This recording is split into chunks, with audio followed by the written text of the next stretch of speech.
নমস্কার বন্ধুরা, যোজনা হেল্প বাংলা চ্যানেলের আরও একটি নতুন ভিডিওতে আপনাদের সকলকে স্বাগত জানাই। পশ্চিমবঙ্গ সরকার বলুন কিংবা কেন্দ্র সরকার জনসাধারণের জন্য বিভিন্ন সময়ে বিভিন্ন রকম প্রকল্পের দ্বারা আর্থিক সহায়তা করে থাকেন। সেরকমই পশ্চিমবঙ্গের সর্ববহুল চর্চিত প্রকল্প হলো লক্ষ্মীর ভাণ্ডার। সেই লক্ষ্মীর ভাণ্ডারে বর্তমানে 25 থেকে 60 বছর বয়সী মহিলারা প্রতি মাসে 1000 টাকা ও 1200 টাকা করে পেয়ে থাকেন। কিন্তু এরকম প্রতি মাসে আর্থিক ভাতা পাবে সেরকম কোনো ছেলেদের জন্য স্কিম নেই। তবে পুজোর আগেই চলে এসছে একটি বিরাট সুখবর। এবার ছেলেরাও পাবেন লক্ষ্মীর ভাণ্ডারের মতো প্রতি মাসে 1000 করে টাকা।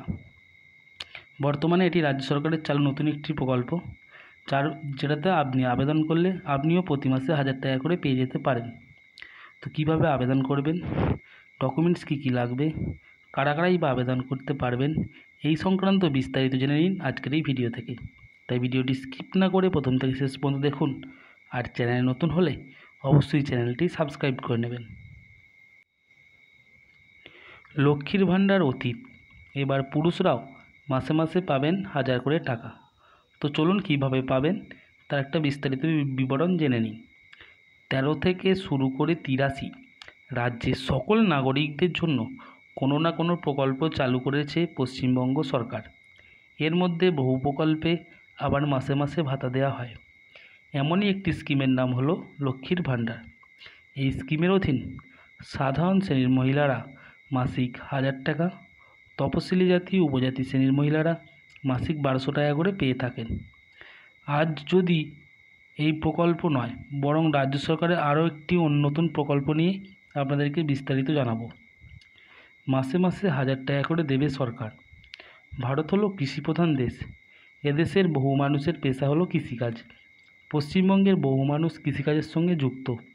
তবে অনেক সময় শোনা যায় সারা বছর অক্লান্ত পরিশ্রম করলেও সংসার টানতে হিমশিম খেয়ে যান অনেক কৃষক। এবার তাই তাদের পাশে দাঁড়িয়ে নতুন প্রকল্প চালু করছে পশ্চিমবঙ্গ সরকার। কৃষক ভাতা স্কিমের মাধ্যমে প্রত্যেক মাসে 1000 টাকা করে দেওয়া হবে উপভোক্তাদের। রাজ্য সরকারের এই প্রকল্পে আবেদন করতে ইচ্ছুক কৃষকদের অবশ্য বেশ কয়েকটি যোগ্যতা মান পূরণ করতে হবে, তাহলেই মাসে মাসে মিলবে ভাতা। আবেদনকারীকে পশ্চিমবঙ্গের স্থায়ী বাসিন্দা হতে হবে অথবা অন্তত 10 বছর থাকতে হবে। আবেদনকারী বয়স 60 বছরের অধিক হতে হবে। তবে তপশিলি জাতি উপজাতি শ্রেণীর ক্ষেত্রে 55 বছর হলেই অ্যাপ্লাই করা যাবে। আবেদনকারী কৃষকের নামে সর্বাধিক 1 একর জমি হতে হবে।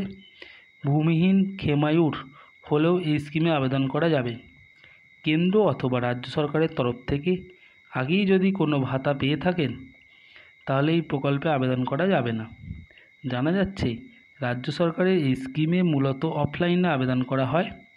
তবে কেউ যদি চান তাহলে অনলাইন আবেদনও করতে পারেন। এরপর সেই ফর্ম ফিল আপ করে স্থানীয় ব্লক কৃষি অধিকর্তার অফিস কিংবা মহকুমা অফিসে জমা দিতে হবে। কৃষক ভাতা প্রকল্পে আবেদনের জন্য বেশ কিছু ডকুমেন্টস লাগবে, অর্থাৎ নথিপত্র। আবেদনকারীর আধার কার্ড অথবা রেশন কার্ড, জমির মালিকানার প্রমাণপত্র, শারীরিক অক্ষমতা থাকলে তার শংসাপত্র, স্থানীয় অঞ্চলের প্রধানের শংসাপত্র, ব্লক উন্নয়ন আধিকারিক থেকে এই স্কিমে টাকা না পাওয়ার সার্টিফিকেট, ব্যাংকের পাসবই ও অ্যাক্টিভ মোবাইল নাম্বার, অর্থাৎ যে মোবাইল নাম্বারটা আধার কার্ডের সঙ্গে যুক্ত রয়েছে সেটা হলেই ভালো হয়। তো এই ছিল আপডেট, যেটা আবেদন করলে কৃষকেরা অর্থাৎ যাদের 60 বছরের বয়স বেশি হয়ে গেছে তারা প্রতি মাসে 1000 টাকা করে পেতে পারেন। যদি আবেদন করে থাকেন তো ভালো, যদি আবেদন না করে থাকেন অবশ্যই এই প্রকল্পে আবেদন করে দিন এবং এই প্রকল্পের সুবিধা নিন। এই ছিল আপডেট। যদি ভিডিওটি ভালো লাগে অবশ্যই চ্যানেলটি সাবস্ক্রাইব করে নেবেন এবং পাশে থাকবেন। ধন্যবাদ।